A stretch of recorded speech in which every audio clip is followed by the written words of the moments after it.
EBS, and that will be in the show notes. Dr. Reebs, welcome to the show. It's a pleasure to have you on. Thanks so much for having me. It's great to be here. So tell our audience a little bit more about your background, how you got here, and then get into why you decided to write this book.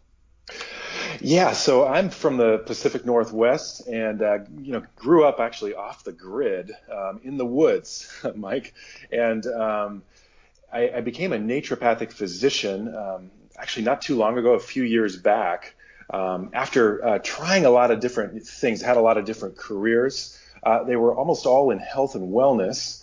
So, everything from working in Whole Foods to being a head cook at famous retreat center to being a senior business analyst for a sustainability focused startup. And then I found naturopathic medicine in my late 20s, and I just fell in love with it. And I became a doctor not too long thereafter.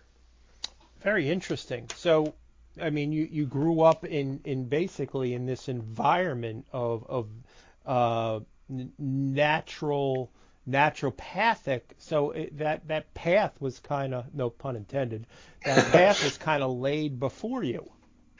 It really was. I from the age of 7 to 20, we lived without running water or electricity. So that was a solid 13 or 14 years. Now, of course, I'd turn on a generator to watch movies, or I'd go over to grandma's house to have a running water and have a shower. Yeah.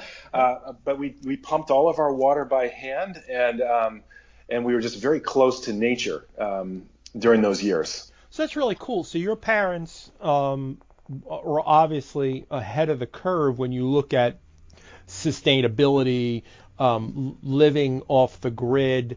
And was it fair to say they instilled this in you? Absolutely, yeah, and I'd say that nature really instilled it in me as well. Just being around nature in that kind of in that area of my development, or that during that time of my development, it just really I know what it feels like to be in the woods, listening to the rain for hours and hours. That stillness that you get from nature.